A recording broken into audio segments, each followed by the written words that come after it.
gonna literally just obliterate millions of Americans, like put us in like a really crazy, crazy situation. It's gonna like ruin life for your kids and your grandkids. Somebody said AI. Okay, it could be AI, possibly. Government debt. Yeah, that's a good one. Let's see, digital currency. Oh, I like digital currency. You like the dollar. Oh, that's a good one. Yeah. Civil war. That's always gonna do. I mean, you don't want to have Americans killing each other. Montel Williams was actually on a show and he was endorsing Kamala Harris. I think they dated a long time ago. And it's pretty nice. I mean, that says a lot when you have like exes that are willing to like support you. That means, you must have treated them well in the relationship. And I think also Willie Brown, that was another guy she dated, and he also said, I still love her and everything, right? But anyway, Montel was talking about the election and everything, and he started talking about Civil War and how just what that would do to the country. And I kind of felt it. He actually started crying because he was thinking about how bad it would be. And I kind of agree with him. I think Civil War is terrible. And, if you look at the American Civil War, that's the one time where we had more Americans die than any other war in history. Right? So really, or anybody who watches House of the Dragon just knows that when you are destroying yourself from the inside out, you don't have a chance. Like you don't have a chance in a battle against you. You don't have a chance in a battle against your former friend who's now your mortal enemy. And life is kind of like that too. It's interesting. I was thinking about that. My father used to say, he's kind of a paranoid guy because he's a cop and a Vietnam veteran and everything. So he kind of keeps his head on a swivel 100% of the time. And I remember he said to me one time, he said, keep your enemies closer and your friends closer. And I said, well, wait, I thought it was keep your friends closer and your enemies closer. And he said, no, it's always your friends, the people closest to you that try to get you, that do you in. And I don't know if that was him just being extra paranoid or if that's a fact of life. I mean, if you think about that, the people that tend to have the greatest ability to do damage, whether you're talking about a divorce or anything like that, are the people that really know you really, really well. Like right now, for example, in the midst of the whole Diddy storm, the rapper Rick Ross has this ex-girlfriend or something that's really, really, really, really, really, really, really kind of going on the internet and describing really disturbing criminal behavior like homicides, and stuff like that. And then of course there's a whole discussion about, did you go to a Diddy party and how deeply involved were you? But the crazy thing about the Diddy parties is that everybody was going to the Diddy parties. I mean, if you look at some of those advertisements in 1998, going back 30 years, or almost 30 years, there's an ad with Will Smith and Whoopi Goldberg and white people and black people and all these celebrities, Oprah Winfrey, all these people basically marketing the Diddy party, right? And so it's kind of funny that the Diddy party has this crazy connotation because there was a time where everybody wanted to go. I remember one time I almost got invited to like his white party. Thank God. See, sometimes they say God protects babies and fools, and I ain't no baby, so I must be a fool. And I kid you not, I literally was this close to being invited because that was back when I knew Al Sharpton really well. I didn't like the politics. I didn't want to get involved with all the. I feel like there's a lot of shenanigans that kind of happen, and so I kind of just backed away. I was like, I don't like all this stuff. I kind of want to just be a free black man. I'm not trying to be, a stooge for your Democrat or Republican agendas and all this other stuff. That doesn't interest me. And don't you can't bribe me with money. I'm a finance professor. I know how to make money. Plus, I understand money corrupts you. Money can cause you to do things that make you look silly. Money can cause you to make bad long-term and short-term decisions.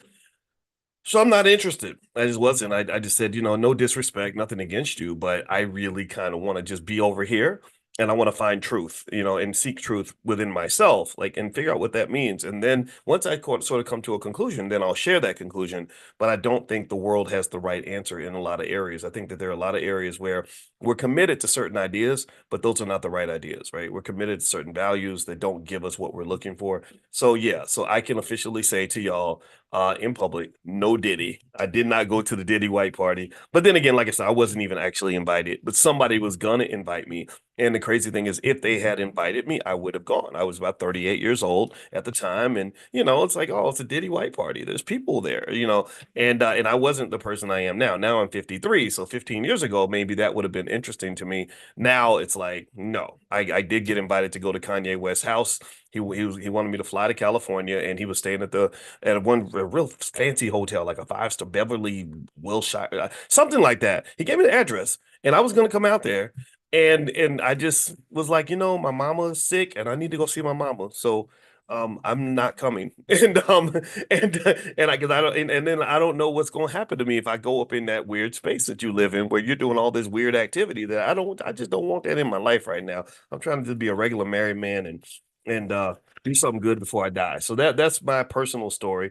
And so maybe the moral of the story is don't go to the Diddy parties, but because you never know how that's going to be seen later. But then also I think that it really speaks to money and how money can create influence, right? When I look at what's going on with Diddy right now, I really think, and I look at you look at the trail of activity and the specific and deliberate intentional work to network with every single prominent person he could get his hands on, right? And I cannot walk away without believing that there was some sort of intentionality there, that where there was a greater purpose in terms of why you want to be wired in with every single person and why you want these people in a certain space where where they could be drugged. That's what the allegation is, and or at least persuaded or tempted to just do things that they wouldn't want the public to know about.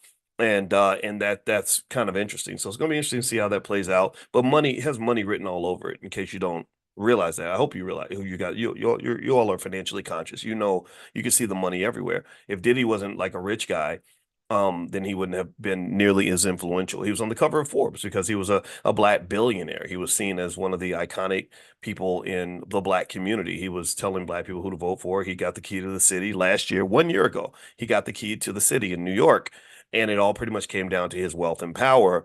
And so now you've seen how quickly things can kind of change. And so it just kind of speaks to discernment and kind of being, the ability to kind of make your decisions without sort of following the crowd. Because I kind of feel like a lot of times the crowd is wrong, and that's just what it is. Anyway, let me get back to it. All right, so here's what I was mentioning earlier. I mentioned to you all that there is a pending financial crisis that is coming to America, that it really is not something that Trump nor Kamala is talking about, but I'm going to talk about it. And it's a retirement crisis. I'm going to give you some data that should alarm you based on how badly Americans are prepared for retirement. I mean, it's really, really horribly, horrifically bad. CNBC did a poll on this to sort of see where people were and where they felt like they needed to be. And what they found was that across party lines, they looked at Democrats and Republicans, and they found that both of them are poorly prepared for retirement, and both groups agree that they need more money and that they're not going to have it by the time they retire. So let me read this to you. It says here on it's USA Today. It says a new survey from a global investment firm recently uncovered a rare point in which Democrats and Republicans seem to agree. America faces a retirement savings crisis. Only about half of American households have retirement savings accounts. The Social Security program may soon run short of funds, and those benefits were never meant to cover the full cost of retirement. In an August survey, BlackRock asked 1,000 registered voters for their thoughts on retirement security in America. Their responses transcended party lines. When the survey asked voters if they think there is a retirement savings crisis in this country, 93% of Republicans said yes, joined by 86% of Democrats, 94% of independents. So across party lines, there is a unanimous agreement that there is a retirement crisis coming to America. Let me do a straw poll. How many of you agree? How many of y'all believe that there's a retirement crisis? How many of y'all even were conscious of this, aware of this at all? And, like, just kind of knew, read about it, heard about it. Maybe you're seeing it, maybe you're living it. Anybody, give me a yes. Okay. So that's one part of financial consciousness, just being aware of what's going on, what's happening in the world. Like Marvin Gaye, what's going on, right? You got to know what's going on. All right. So 3/4 of Republicans said they are concerned about, quote, not being able to maintain their standard of living in retirement, joined by 3/4 of Democrats and a slightly smaller group of independents. One question, let's see, on questions of retirement security, they tend to agree. Republicans said they expect to need 2.1 million in savings to get through retirement. On average, Democrats said they need 2 million, and independents said they need 3 million. Despite those lofty savings targets, roughly 2/3 of Democrats and Republicans and independents in the survey reported having less than 150,000. So basically, they're saying we need over 2 million to retire, but the majority of them have less than 150,000. So what they think that they need is much, much higher than what they actually have. Do you follow me? Like, that's kind of disturbing. That's kind of strange. One quarter of Democrats and Republicans who responded to the survey said they have no emergency savings. That's one fourth have no emergency savings at all, along with 29% of independents. The average Democrat and independent expects to retire at 64. The average Republican expects to retire at 63. I just think that's kind of crazy. BlackRock basically says 45% of the respondents were Democrat, 42% were Republicans, 13% were independents. And so here's a quote from a lady named Catherine Collison, CEO of the nonpartisan Transamerica Center for Retirement Studies. She says, aging and preparing for financial security at retirement is an everybody issue and everybody opportunity. We're all in this together. So what's probably going to happen politically is that as the population ages, I don't know if you are aware of that. How many of you are aware that America is getting older? The boomers are, unfortunately, the boomers are preparing for their trip to heaven.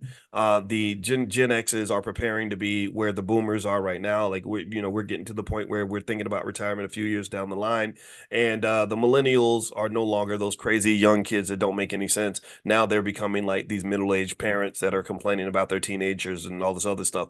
So basically, with this aging of America, you're having a couple of variables that are taking place.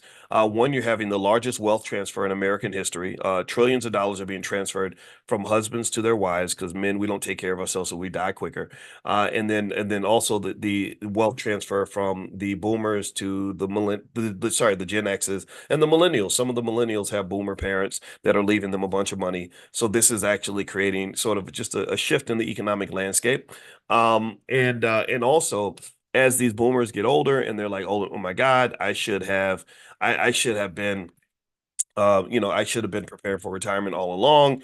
Um, now it's like, okay, I'm not ready, I'm not prepared, so I'm scared, and so I'm going to vote for politicians that are going to help me deal with this fear that I'm having. That hasn't happened yet because if you notice on the campaign trail, I have not seen a lot of discussion amongst either a major candidate regarding this pending economic crisis. They haven't really talked about it. I predict that in 10 years, any candidate that wants to run is going to be talking about it a lot because a lot of the voters are going to be senior citizens. Also, national productivity is dropping, so it's going to impact GDP. The economies tend to grow when you have lots of young people that are working hard. This is why Africa is going to be a strong economy in the next 100 years because Africa has the largest percentage of young people on the planet, which really is interesting. I personally feel like I think that's the canary in the mine. I think that was very smart that a lot of Africans didn't listen to the Bill Gateses and the people telling them that they need to control their population and stop having babies and all this other stuff. They kept having babies, and the babies are young, and having young babies is a type of wealth. I've told you all, we talked about this. Your family is your multi-million dollar asset. So anybody who tells you that children are a waste of time and stupid, I would say that listening to them is a waste of time and stupid, right? I'm not saying that everybody has to have kids or that something's wrong with you if you don't have children. I'm not saying that at all. I'm just saying that this simple idea that says kids are a pain in the ass and expensive and I can't go chase women because of my, if I have too many children or I can't be free and live my life, that I think that's a little bit short-sighted. I really do. I think that that's very anti-wealth because if you ever want to be anti-wealth, here's how you can become very anti-wealth. If you want your wealth to never grow and you would never want to be economically strong, here's what you do. Only think about yourself and only think about the here and now. That's it. Only think about 2024. Don't think about 2025, 26, 2032. That ain't never coming. Don't worry about that. I mean, that's 8 years away. You're going to be young forever. You're going to be 32 for the rest of your life. So just if you ever want to be anti-wealth, then just think like that. Just, like, hey, you're gonna be 30 in 20 years, you will still be 32 years old. You'll still be out there, meeting girls at the club and or living your best life. And things like family and kids won't matter. And I just would encourage you to not think that way. You have to process the world a little bit and kind of say, okay, I want to be happy now, but how do I balance that? How do I make sure I optimize over time, over a long period of time? How do I make sure I'm good now at 31, but I'm still going to be good at 41 and 51? And that requires a strategic plan where you start by acknowledging that you're not going to be young forever. I used to make jokes about Diddy. I said, this guy, he's doing the same dances and he looks the same and he acts the same as he did in 1998 because he had this Peter Pan thing going on where I guess he thought he was never going to get old. And now, he's older and things have changed. The world has changed. So the world is going to keep changing. So in my view, what the Africans understand just instinctually, because God told them this, is that children are an asset if you train them. But just like any other asset, you've got to invest in the asset. You've got to pour into the asset. You've got to manage the asset, right? If you have kids that I went to our daughter's high school cheerleading thing. And it was really interesting, to be at a high school. I hadn't been in a high school football game in a long time. She happens to cheer at a school where the team's pretty good. And I'm a football fan, so I enjoy watching the games. And but really we're waiting for halftime because that's when the cheerleaders and the dance team comes out and all that because we wanted to cheer on a supporter. And I was just looking at all these teenagers, and it's really weird. I don't know if anybody else has ever gone through this, but I hadn't been in a high school space for a long time. And I remember sitting there looking around and saying, "Oh my God, these are babies. They think they're grown." Like the boys all had you could see like I just pay attention to little stuff because I wrote that book Financial Lovemaking. So I pay attention to things like mating signals, like when people are trying to like send signals to mates, which is what you're naturally doing, right? You're supposed to be procreating. So the boys they had their football jerseys on, they had their sleeves rolled up to show their muscles. And the girls and I was like, look at that little girl, her little fast ass. She was standing. She wanted to, she volunteered to be like the water person on the football team. But I was like, why is she standing next to all these football players in those tight ass pants? Where's her daddy at? Girl, put some clothes on, girl. That's how I'm sitting. But she's like, I'm gonna go volunteer and for the football team. I get to hang out with football players all day. You know how y'all are, sneaky and stuff. But anyway, I was watching all this happen and just looking at all these kids and I just saw all this energy and it brings you to life. Being around young people really makes you feel good.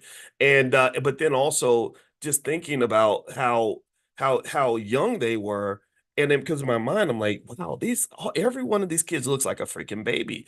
But in their mind, they're not babies. In their mind, they're adults. I'm sure a lot of them are having sex or capable of violence and everything else. And so it made me just really think about how a lot of these kids would pretty much be whatever we choose for them to be, right? Like the adults around them shape them. If that kid is not shaped in an appropriate way, he could be violent at the age of 17. She could end up doing things at 16 that ruin her life. So you have to kind of manage them. But they become a tremendous assets because they have all this energy and ability and potential. And a lot of times I think that gets wasted, because we don't spend that time with the kids because we're off at work all day. When I was in high school, I probably could have done a lot of interesting stuff with my life, but I didn't get a lot of time with my father, right? Because he was a young man kind of too. He was in his 30s.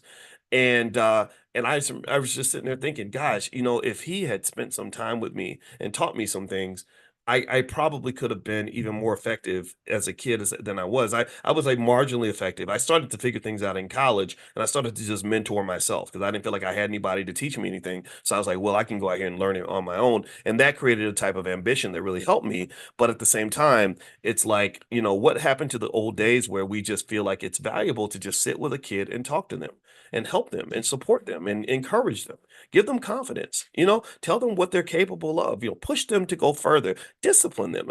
I don't think we value that anymore. I don't know if anybody else agrees, but I don't think that we really see how precious that is. And I will tell you this. This is I'll tell you what made me think about this too was I saw this picture. Somebody put up this picture where they were kind of making fun of this lady, and she had like three kids, and she was a single mom, and she said something like, I don't know why anybody would want to. She was a really pretty lady. She had a nice, shapely body, and she was basically saying, I don't know why a man wouldn't want to have an opportunity to be with us. Like with this, like, 'cause, this beautiful. Look how beautiful I am, and my kids and everything, right? And of course, and there were a lot of guys who were like, yeah, yeah, yeah. You think I'm going to take the responsibility of your stupid little kids and blah blah blah, just saying things like that. And I'm never one to really tell anybody what to do with their life. But I admit deep down, I'm going to tell you the truth. Deep down, I'm kind of like, yeah, I think kids are awesome. Like I don't I think kids are just like these little empty spaces where you can pour into them and make them into whatever you would like to see them become. I mean, of course, they have to choose their own fate, right? But the opportunity to mentor a black child is, to me, Awesome. I love that. And I kind of, and again, it's not really, I run into conflict. I get conflict every now and then with men who will say, Dr. Boyce is telling men to go marry single mothers. And first of all, I think that's kind of weird to blame single mothers for being single mothers. Like I say, if you're gonna blame people, blame both parents. Like don't blame the mother. Like blame the father too. Like figure out what happened, right? Like, I just think that's the funny part too. But that's another conversation. But I will say that ever since I was a track coach, or as a university professor, like I have always just seen the ability and the opportunity to get a young child, a young black child that will listen to you as like just a gift from God. Like you mean I can talk to you about stuff. I could tell you that the sky was really the ground, and you would believe me. That's crazy. That's a lot of power I have. But let me use that power responsibly, because I am a member of the black community, and I want to see our community do well. Maybe this is my chance to create the next Malcolm X. Maybe I get to pour into the next Michelle Obama. Maybe I can identify a talented kid who doesn't know how great they are and help them see that they could be the next Elon Musk, right? Or whatever, right? And help them become that, right? Like talk to that 12-year-old and say, you can do this. Oh my God, you've got this in you. And then the beautiful part is like that kid is like loyal to you forever because you paid attention to them when nobody else did. Everybody else is out trying to go to a freak off, and but you're like you're like yeah. That stuff is after I finish talking to these kids because I think that we don't understand just how valuable our children are, even the children that don't have a daddy in the house, right? Like even that term bastard, like I'm technically a bastard because I didn't, or maybe I was born out of wedlock, so that would make me a bastard. And I didn't, my biological father was not around. But here's the thing, I had potential. I mean, I think I was like a little blessing, and let me tell you why. Um, the 8-year-old boy Boyce, I mean, he's gonna be the next Boyce Watkins. That's kind of cool. Like you get a chance to mentor a guy who is going to go around the world and speak about black wealth to millions of people and have an impact on the planet that can last 100 years.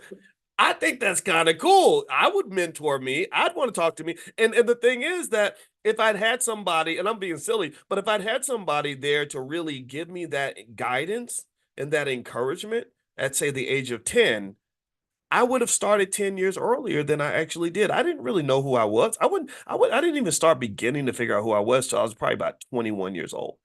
But imagine if I'd figured that out at 7 or 8 or 9. I really will tell you the truth. If somebody had just loved me and poured into me and spent time with me and cared about my outcomes instead of saying, "Oh, that little bastard, his daddy don't want him, so don't nobody. Well, I ain't got time for these damn little kids." Like if I'd had somebody that really did that, not to say my parents didn't do their best, they just didn't. They were just kind of doing what a lot of us do, going to work every day, working hard to keep a roof over their head. I understand that completely. I forgive them. I'm not mad at them about that at all. But just imagine imagine if someone like me, sat down with the baby version of me and really talked to that kid the way I talk to you all every day, the way your children are hearing me. Some of you have kids and grandkids that are coming to class, right? Imagine that. Like I think I could have really done some amazing things. So to some extent, some potential was lost because I had 10 or 12 lost years where I just didn't know who I was. I didn't know, I had no one that I didn't really feel like anybody really cared about me that much. I didn't feel like I was important. I didn't feel like I mattered. And I feel like I know what I'm gonna tell you is I believe that there's millions of our children who feel that way. I think there's millions of black children in our community right now, in your community, that just feel like they're worthless. They're like, why would I can't be important because all the adults around me are too busy running to work for the white man or running to freak offs or, doing whatever they're doing to actually spend time just talking to me and telling me that they care about me or that they are pouring knowledge into me. Your kids are left uneducated because you don't educate them. That's why they're left uneducated. It ain't because the public schools are garbage. We know they're going to be garbage. White people don't care about your damn kids.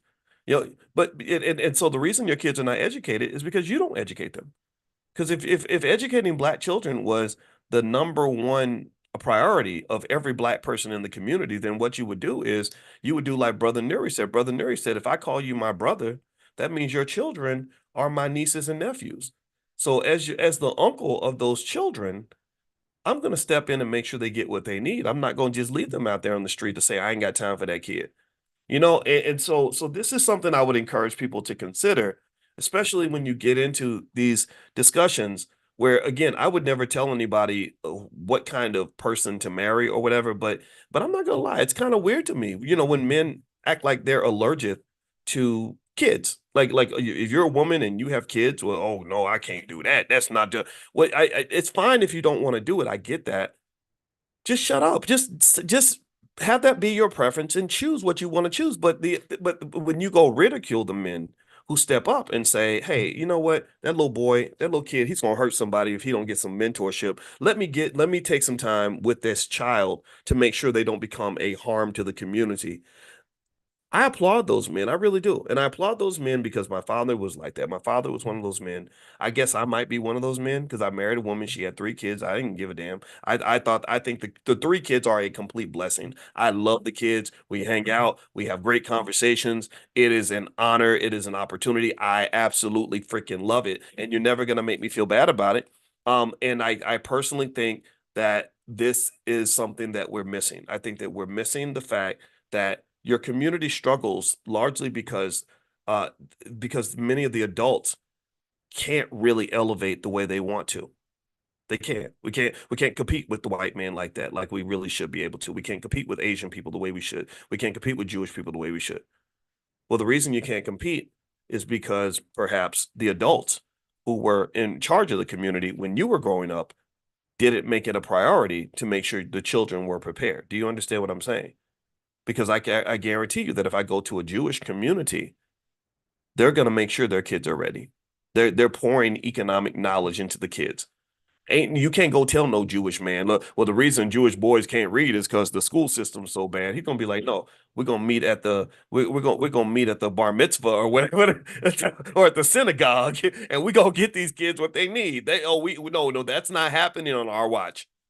So it's a slave mentality, in my opinion, to sit here and think that, you know, to think that we can't get things done because white people won't do it for us. That's in my book, The Ten Commandments of Black Economic Power, I refer to that as a type of economic immaturity. Economic immaturity is when you're thinking like a child, when you believe that your fate is completely tied into what someone else chooses to do. And sometimes that might be true. Sometimes you can't stop it. Sometimes you can't help it, but most of the time you can. Whenever black people really want something to happen, it tends to happen. Like when we really, the way we elevate these rappers and everything else and all this other stuff, like we can single-handedly we've got the Democrats into office many, many times. Like there are things when we're trained to do certain things, we add trillions to national GDP every year because we get up and go to work on time. So when you want something to happen, when you're trained to believe it's important, we're very good at that. We buy billions in consumer products, where there are entire industries that wouldn't exist without black people. So I personally will encourage you to say, let's just kind of have a little more consciousness about what we're able to do and also a little more awareness about how valuable the children are. I'm not telling you to go out and adopt three kids or nothing like that right now, but if you see a child that runs by your space and they're a lost 12-year-old who needs a little bit of love and support, why not give that to the child? And also, why not see that as a form of wealth in your community? Also, it keeps you safe. When you see a 18-year-old who runs through the community with a machine gun and shoots down some little old lady, just understand that's a deficiency of love and support and guidance. Nobody trained that kid. Nobody nurtured him and protected him and taught him, you don't do that. That's not appropriate behavior. So because you let him just run around like a wild animal, he's going to run around and do wild, crazy things because deep down he's probably hurt and he feels unloved. I guarantee you 99% of the time when you see a black man commit a crime or hurt somebody, especially a young black man, I bet if you survey him and say, are you loved? He's going to say, no, I don't feel like many people love me. Maybe his mama, he might have his mama if he's lucky. But outside of that, or do you have somebody that's mentoring you? He probably doesn't have a mentor. So that crossed my mind as I went to this high school game. Our kids are wealth. We cannot keep throwing the wealth away. Now, one thing I want to mention, before we move on really quickly, I wanted to tell you guys that Dr. Alicia, my wife, she's a therapist, and she's doing something called Mental Health Mondays because she's aware that there's a need in terms of mental health, dealing with our trauma. us sort of healing so we can be the best we can be and be our best for others, be our best in relationships. So she's reaching out. She's doing something I've been asking her to do for a while. I'm glad she was able to finally do it, and bringing in Black therapists onto the Fly Nubian Queen channel on Mondays to literally talk about mental health. So if you want to be notified when she meets on when they meet on Monday, pull out your phone, text the word love, LOVE, to 87948. When you text love to 87948, you'll get stuff from Dr. Alicia, free information, content, things like that that's going to help you. So text love to the number 87948. And also, just so you know, and I'm actually going to read a couple stats on the retirement crisis so you can be aware of that. I'm actually going to do a training on how to kind of deal with that, how to prepare for retirement properly. So I'll keep you guys posted. I'll make it part of the estate planning package in the Dr. Boyce Academy. So you'll get a text on that. So make sure you're on the text list. If you want to be on the text list for this class and be invited to the private Zoom, the same number is 87948, but also text the word morning to 87948. So that's two separate lists you would be on. Dr. Alicia's stuff would come through love, and then mine would come through the word morning. That's when we get the invitation to our daily class. All right, so let me lay out a couple of facts about this retirement crisis. First off, about 40% of Americans are projected to run out of money during retirement, according to the National Institute on Retirement Security. Two, nearly half of all U.S. workers have less than $10,000 saved for retirement, which is absolutely crazy. Over a quarter of American workers have no retirement savings at all. So if you have no retirement savings, don't feel bad. You have a lot of company, but having a lot of company doesn't necessarily mean you're safe. I encourage you to really kind of start thinking about these things. Next, the average Social Security benefit only replaces 40% of income. And so basically, Social Security wasn't designed to cover your whole income, actually. Social Security was designed as a supplement, not as a replacement. And check this out. This is interesting. By 2035, that's 11 years from the time of this recording. In 2035, the reserves for Social Security in the US government could be depleted, which could lead to a reduction of benefits by 20 to 25%. This is according to the Social Security Administration. So, according to your government, the Social Security program is going to run out of reserves by 2035. Now, it doesn't mean that it's all going to go away. It just means that they're going to drop the benefits by 20 or 25%. So, what this requires is creative ways to plan and prepare for retirement. And what I'll do at some point, I'll send you guys a text on this. I'll just do like a special training where we just spend an hour and a half and go through in detail ways to prepare for retirement, maybe ways to try to catch up. It's hard to catch up. It's hard to catch up, so you have to be creative with it. I personally also think that little things like working with family members in an investment club to either make investments or create side hustles to help you generate extra income can go a long way. Really, the best solution is to save and prepare early. But because we live in a society that's built on instant gratification, people really just don't think long term. It's not encouraged, and that's part of the reason why I felt the need to create a financial consciousness class. Is because I said, if you're conscious, you're thinking about the future. I want you to meditate on the future and really prepare for that. And for whatever reason, we just don't think that way. In fact, I think that's why, even because again, when you talk about the fact that so many of our kids come out of school uneducated, it's again, it takes it's not just the teachers or just the schools or just the parents or just the kids. It's a combination, right? It takes a village to destroy a child. And I would personally say that part of the reason that they end up with such poor outcomes is also driven by the kids themselves to some extent. Even though they're kids, they still make choices. We all made choices in high school. And I don't think that culturally speaking, there's a lot of encouragement to say, hey, let's think about your future. Let's make a plan. Let's prepare, because kids know how to prepare for the future. They know how to get ready for the future. Let me tell you how they what one example of that. Well, last night when I went to that high school football game, I saw a bunch of well-organized guys lined up on the sideline, running offensive plays that were done with pretty good precision, where I could tell that they probably spent hundreds of hours practicing all these different plays to know how to run these different offensive schemes so they could win that game. So the same way you have to think ahead and say, okay, if I don't prepare in practice, I won't be ready for the game. Then that really is a perfect analogy for understanding life. If you don't prepare in practice, you won't be ready for the game. So you talk about the game of life, which is a much more serious game than the football game I saw yesterday. The game of life is life or death. The game of life will kick you all up in your ass if you're not ready for it. So my thought is, why not have our kids in practice preparing for the game of life? If they're not prepared and they haven't been practicing, then I mean, why would you expect them to be anything other than last place? So again, I think it's on us as a community to fix this. I also think that there's something in the water in terms of the value systems in America where we're always thinking about the short term and we don't talk about the long term. You got to think about the long term. Think about the long term. But I think that also it relates to even basic things. Like I'd like to ask my wife about this, but even dopamine levels. I think that there's something about the dopamine injection, meaning the feel good of doing things that lead to instant gratification or pleasure seeking behavior that causes us to be bored or disinterested in anything that involves long term planning. So, for example, if I'm a 30-year-old man and I have a choice between smoking some weed and having lots of sex or taking care of a 2-year-old baby, and I'm not been trained to think long term on the fact that taking care of this baby is going to make a big difference in my life. It's going to allow me to have a child that grows up into an adult who eventually loves me and takes care of me in retirement and everything else. But I'm not thinking about that. I'm thinking about the fact that if I put this to the side, I can go over here and I can get some pleasure right now. I can enjoy my life. I can be comfortable right now.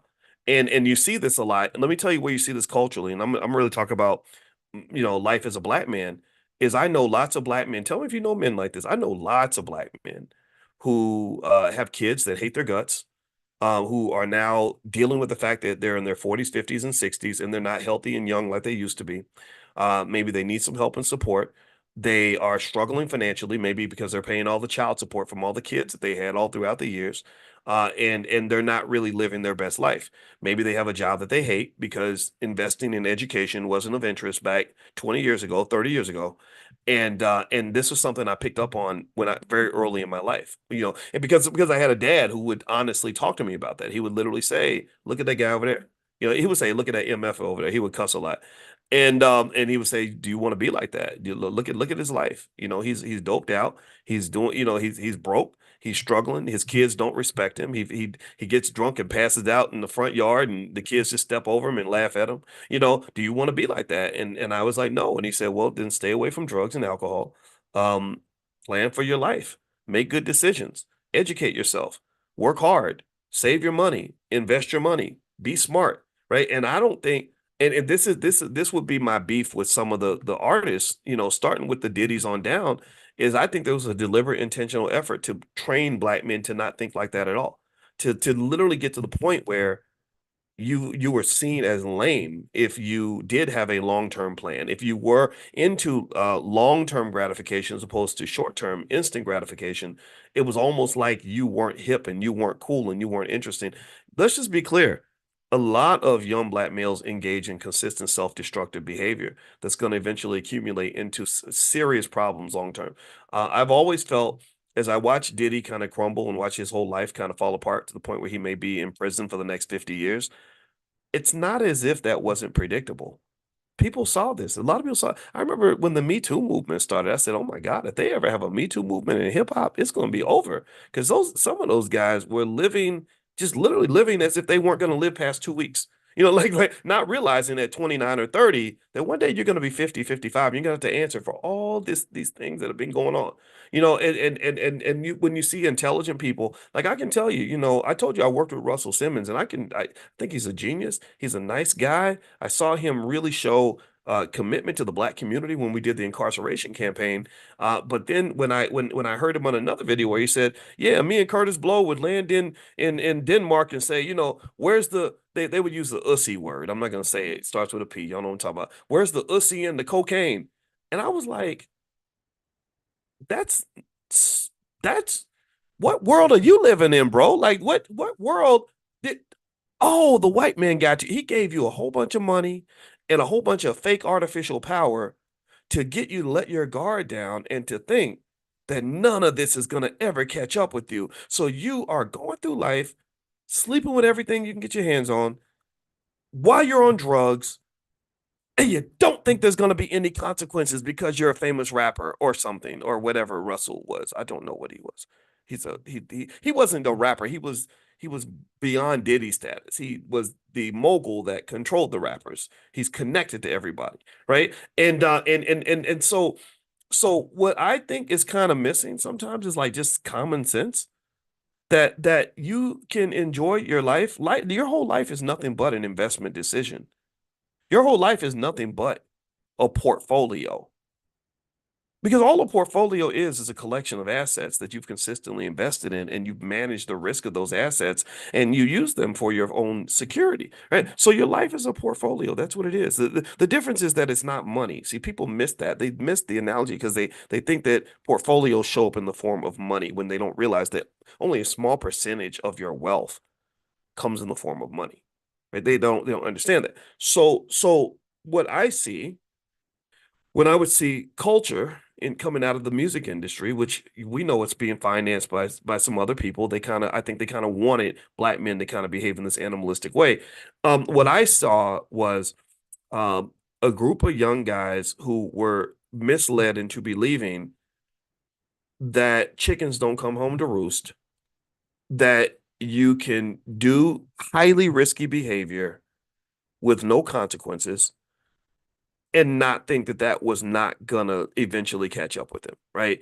To just think maybe I'm above the law or whatever. And it's just like investing. If you're investing in a way where you're taking irresponsible risks on a regular basis, you will eventually go broke. It's only a matter of time before at some point your whole portfolio goes to shit. Like it's gonna happen. It just may not have happened yet, but it's gonna happen. And so the way you kind of have to manage your assets, whether you're talking about your money or you're talking about your health or you're talking about your real estate or you're talking about your relationships or whatever it is, the way you manage it is you have to have a balance between short-term and long-term payoffs. Um, Warren Buffett, one of the richest men on the planet, who has $168 billion in cash that he can invest in anything that he wants, is a person who has what is called a buy and hold investment strategy. He's also very, very conservative. He's very careful. He makes his move when it's time to make his move, but there's a lot of things he stays away from because he doesn't want to destroy and deplete his wealth. Now, mind you, pay attention now. If Warren Buffett wanted to run around and act a fool with his money, he could have done that. He could have been in the club, making it rain, put money in every stripper thong within a 100-mile radius. He could have been driving a new Bugatti every single day if he wanted to. He could have done all those stupid things with his wealth, but he didn't because he understood one important rule of wealth preservation, which is you got to protect the ball. You have to protect the ball. So again, if I go back and I'm Diddy or I'm Russell or whoever it is, I wouldn't want to be either one of those guys right now. They got some problems. Then when Diddy is 22 years old, 23 years old, and you have this guy named Biggie next to you, which is this billion-dollar asset that is able to make music that instantly will put another $50 million in your pocket every single year, then I protect the ball.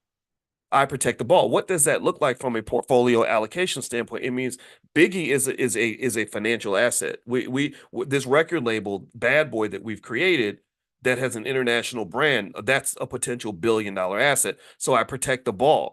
So I start thinking like Buffett. I don't do like Diddy. I think like Buffett. I engage in some behavior that is going to be just edgy enough to be interesting, but not so edgy that it becomes risky. I don't seek risk. I'm not engaging in risk seeking behavior because that's how you burn the whole building down. That's how you destroy the empire. Because you got to understand, if you're a hip hop fan, when Suge Knight had Death Row Records, that was a multi-billion-dollar asset. When Diddy had Bad Boy on the East Coast, that was another multi-billion-dollar black asset.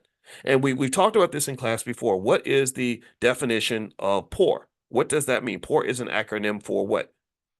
Passing over opportunities repeatedly, passing over opportunities repeatedly, not protecting the ball. So, like that football game I was watching last night, when the quarterback didn't protect the ball, it would get intercepted, or there will be a fumble, or the other team will score a touchdown, right? So, basically, you're letting the other team score touchdowns because nobody ever taught you how to protect the ball. This, in my view, personally, my personal perspective is I think it links to the black family. I think if these men had smart people, and particularly strong black men, mentoring them, who gave a damn about the kids, who sat them down and said, "Look, if you keep doing this, you're going to throw away this golden opportunity because you're passing over opportunities repeatedly, Suge. You keep acting like this. You keep acting a damn fool, running this organization like this. You're going to end up getting a RICO charge. They're going to come get you. They're going to lock you up. They're going to take everything you've got because you've got something that they want and you're not protecting the ball. You're the quarterback who's holding the ball like this. They're going to come and knock it out of your hand and score a touchdown on you. But, something in the culture was missing. There was something missing in that space where somebody who could literally sit them down. I think a Farrakhan could have done it. I think Farrakhan could. I think Farrakhan is this is why I love him. This is why, again, you can't make me not like Louis Farrakhan. You just can't. It's because he's one of those few men that can sit down with these guys and say, "Hey, what are you doing? You're wasting a golden opportunity here. This is something that can create massive amounts of generational wealth for Black people for the next several generations." And then let's say that you have a Dr. Boyce Watkins sitting by who says, Diddy, Suge, first off, you're gonna have to squash this beef with Tupac. It's getting too bad. It's gonna get to the point where it's creating a civil war and it's gonna destroy everything you built. People are gonna die, and when people die, a lot is lost, including money. Right? So let's settle this beef, and then I want you guys to also work together. You can have your friction, you can have your conflict, create your rivalry, like the Celtics and the Lakers did. The Celtics and the Lakers created billions of dollars in value for the NBA by having a rivalry between Magic Johnson and Larry Bird. Anybody remember that? That rivalry saved the NBA. It created billions in wealth because it drew the attention of millions of basketball fans who wanted to see who was going to win that championship. But they never let the rivalry get so bad that Larry Bird showed up at Magic Johnson's house and chopped his head off, or that Magic Johnson went to Bird's house and said, I'm gonna kill your whole family." It didn't get to that point.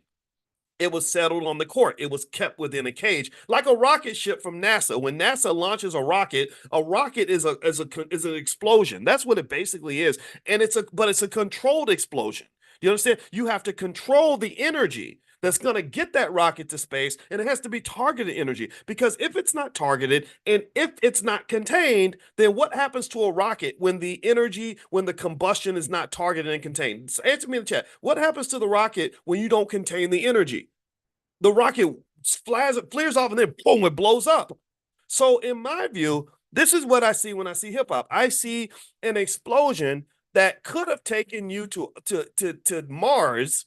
I literally see a rocket that could have taken you to Mars, but because nobody controlled the rocket, nobody protected the ball, nobody managed the wealth, nobody managed the opportunities are passed over repeatedly, the whole rocket blew up. Death Row Records was a rocket that blew up. Bad Boy Records was a rocket flying to outer space that has now blown up. And I can keep going down the list. And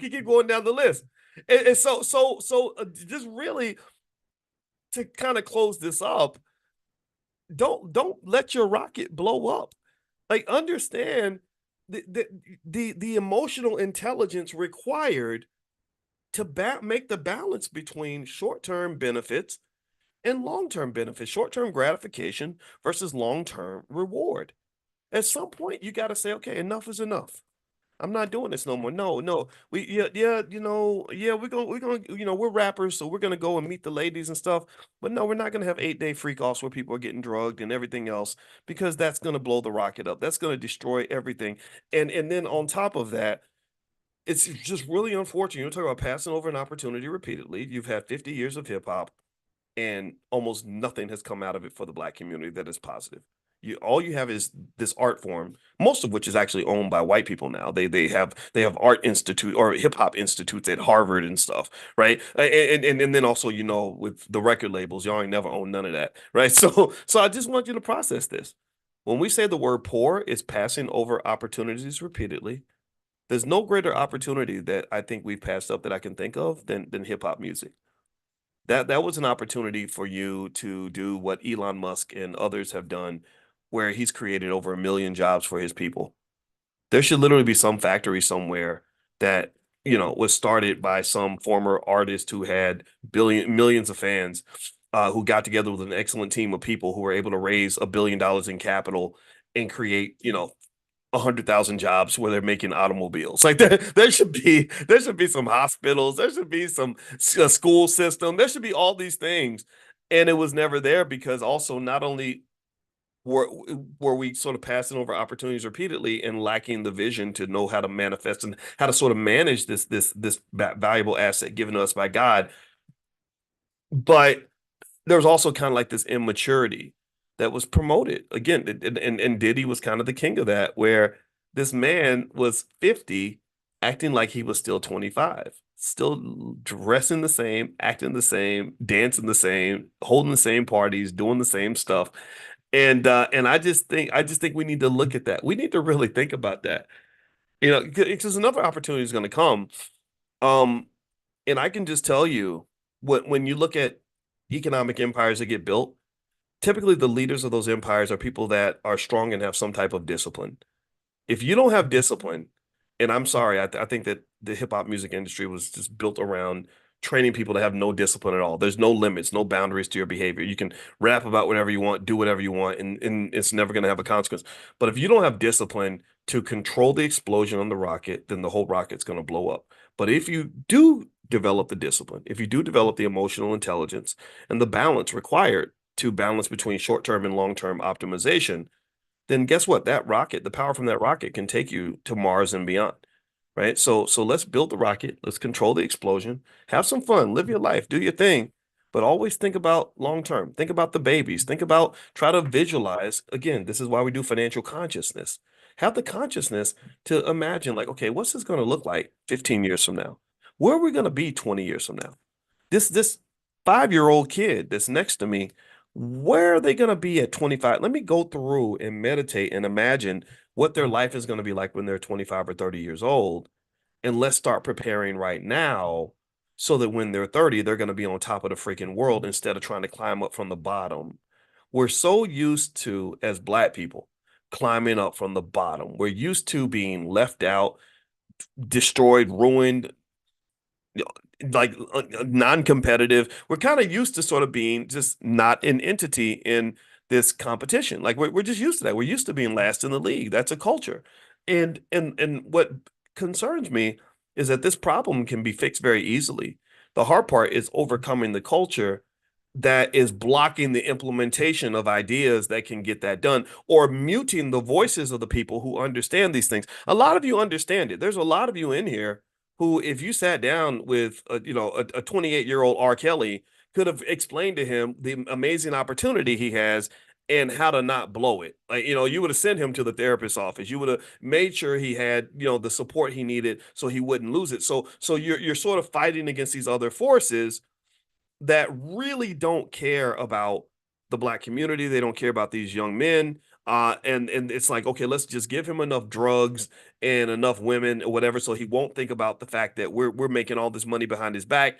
And then when we're done with him, we'll just throw him away, because he doesn't mean anything to us. He's not an asset to us, but he's a member of the Black community. So we'll take his dead body, spiritually speaking, we'll just take this limp dead body and throw it back in the Black community and go find another fresh young Black person that we can go manipulate after that. And that's pretty much what happens economically. And that's one of the reasons why you have to have your own industry. This is one of the reasons why you have to have your own entities, your own institutions, because if you have your own institutions, starting with the family, if you start with strong families and then you build strong institutions built on these strong families, then you have the ability to really shape your own destiny.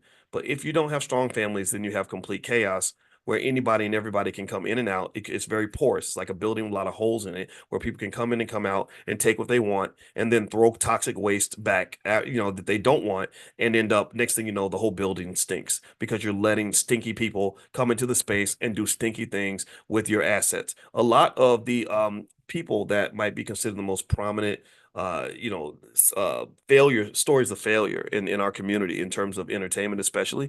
A lot of these individuals were among the most talented, and the most brilliant, or the most capable. Like you look at great athletes who were destroyed through sports or whatever. It's kind of, again, it's a wasted opportunity. So let's stop wasting opportunities. Let's start with our kids. If you have a kid around you, you are blessed.